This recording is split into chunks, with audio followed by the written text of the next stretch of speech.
அனைவருக்கும் வணக்கம். சர்வதேச யோகா தினம். இந்த தினத்தை ஐநா சபையிலே 2014ஆம் ஆண்டு சர்வதேச யோகா தினம் என்ற ஒரு தினத்தை அறிவித்தார். உலகம் முழுவதும் கொண்டாட வேண்டும் என்று அறிவித்தார்கள்.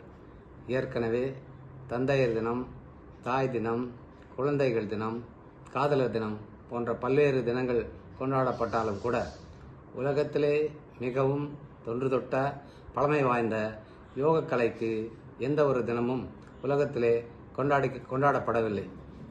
பல ஆயிரங்கள் ஆண்டுகள் கடந்த வரலாறு இந்த யோகாவிற்கு இருக்கிறது. சிந்து சமவெளி நாகரிகத்திலே எடுக்கப்பட்ட கல்வெட்டுகளிலேயும் நாணயங்களிலும் யோகா பற்றிய முத்திரைகள் உள்ளதாக குறிப்புகள் சொல்லுகிறது. யோகம் என்றால் இணைதல், ஒன்றிணைதல், உடல், மனம், அறிவு, உணர்வு ஆகிய அனைத்தும் ஒன்றாக இணைந்து ஒருமித்து செயல்படுமேயானால் உங்களுடைய மனம் அமைதிப்படுவதோடு ஆன்மீக மேம்பாடு அடைவதோடு ஞானத்தை அடையக்கூடிய ஒரு நிலையும் இந்த யோகத்தின் மூலம் நீங்கள் அடையலாம் என்று சொல்கிறார்கள். இந்த யோகக்கலையை வேதாத்ரி மகரிஷி அவர்கள் பல ஆண்டுகள் அவருக்கே உரித்தான வகையிலே ஆராய்ச்சி செய்து சிம்பிளிஃபைடு யோகா என்ற ஒரு யோகக்கலையை நமக்கு வழங்கி அத்தோடு காயகல்ப பயிற்சியையும் வேதாத்ரி மகரிஷி அவர்கள் வழங்கியிருக்கிறார்கள்.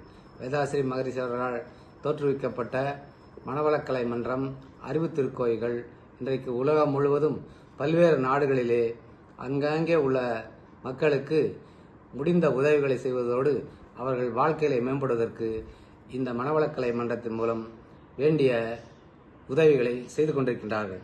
அப்படிப்பட்ட இந்த யோகக்கலையை 21/6 ஒவ்வொரு ஆண்டும் ஜூன் மாதம் 21ஆம் தேதி இந்த சர்வதேச யோகா தினம் கொண்டாடப்பட வேண்டும் என்று ஐநா சபையை அறிவிக்க கோரி நம்முடைய பாரத பிரதமர் மோடி அவர்கள் கோரிக்கை வைத்தார்கள். அவருடைய கோரிக்கைக்கு ஐநா சபையில் இருக்கக்கூடிய 177 நாடுகளிலே அதிகபட்சமான நாடுகள் ஆதரவு தெரிவித்த காரணத்தினாலே 2014ஆம் ஆண்டு ஐநா சபையிலே ஜூன் மாதம் 21ஆம் தேதி சர்வதேச யோகா தினம் என்று உலகம் முழுவதும் கொண்டாடலாம் என்று அறிவிக்கப்பட்டிருக்கிறது. இந்த யோகக்கலை பற்றி சொல்ல வேண்டும் என்று சொன்னால், இது பற்றி இந்தியாவிலே பதஞ்சலி முனிவர் அவர்களால் தோற்றுவிக்கப்பட்டதாக சொல்லப்படுகிறது. இந்த யோகக்கலை என்பது ஒரு ஒழுக்கக்கலை. சிந்து சமவெளி நாகரிகத்திலே இந்த கலை பற்றி குறிப்புகள் இருந்த காரணத்தினாலே அதற்கு பிறகு பார்சீக மொழியிலேயும் யோகக்கலை பற்றிய புத்தகங்கள் மொழிபெயர்க்கப்பட்டுள்ளது. இந்த யோகக்கலை பற்றி சொல்ல வேண்டும் என்று சொன்னால், சங்ககால இலக்கியத்திலே கூட இது பற்றி நற்றிணை என்ற பாடலிலே யோகக்கலை பற்றி குறிப்பு உள்ளது. இதை பற்றியெல்லாம் நாம் தெரிந்து கொள்வதற்கு முன்பாக இந்த யோகக்கலையை தெரிந்து கொள்வதற்கு இந்து சமயம், புத்த மதம், சமண மதம் போன்ற பல மதங்களும் இன்றைக்கு யோகக்கலை முன்னிலைப்படுத்தி எப்படி மனதை ஒருநிலைப்படுத்துவது, மனதை ஒருநிலைப்படுத்துவது மூலம் வாழ்க்கை கல்வியை கற்று எப்படி வாழ்க்கையிலே முன்னேறலாம் என்பதை முன்னிலைப்படுத்தித்தான் இன்றைக்கு யோகக்கலை உலகம் முழுவதும் பல்வேறு அமைப்புகளால், பல்வேறு மார்க்கங்களால், பல்வேறு மதங்களால், பலதரப்பட்ட மக்களாலும் தனிப்பட்டவர்களாலும் இன்றைக்கு இந்த கலை பயிற்றுவிக்கப்படுகிறது. இதில் சேர்ந்து பயனடைந்தவர்கள் இன்றைக்கு லட்சக்கணக்கிலே உலகம் முழுவதும் பரவி இருக்கின்றார்கள். உபநிஷங்களிலே கூட யோகக்கலை பற்றிய குறிப்புகள் உள்ளது.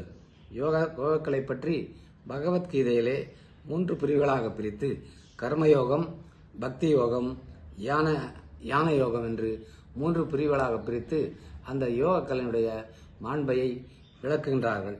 இப்படிப்பட்ட இந்த யோகக்கலையை நாம் பயில்வதன் மூலம் நம்மளுடைய மனம் நிலைநிறுத்தப்படுகிறது, சித்தி அடைகின்றோம்.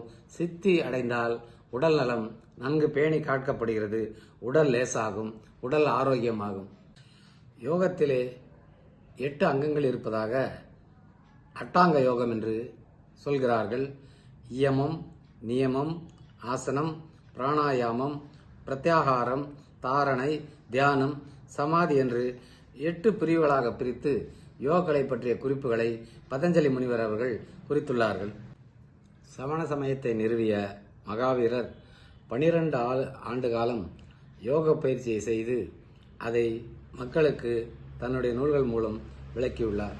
அதேபோல புத்த மதத்தை நிறுவிய கௌதம் புத்தர் அவர்களும் 6 ஆண்டு காலம் தொடர்ந்து யோக பயிற்சியை செய்து அதன் மூலம் எவ்வாறு யோக பயிற்சியை செய்ய வேண்டும் என்று மக்களுக்கு விளக்கியுள்ளார்கள். யோக பயிற்சி என்பது பஞ்சபூதங்களை உள்ளடக்கி நாம் செய்கின்ற பயிற்சியின் மூலம் நம்முடைய உடல், மனம் ஆகியவைகள் சரி செய்யப்பட்டு நாம் வாழ்க்கையிலே முன்னேறுவதற்கான நல்ல செயல் திட்டங்களை கொடுப்பதுதான் யோகக்கலை என்று சொல்லப்படுகிறது. இந்த யோகக்கலையை ஒவ்வொரு ஆண்டும் ஜூன் மாதம் 21ஆம் தேதி உலகம் முழுவதும் கொண்டாடப்படுகிறது.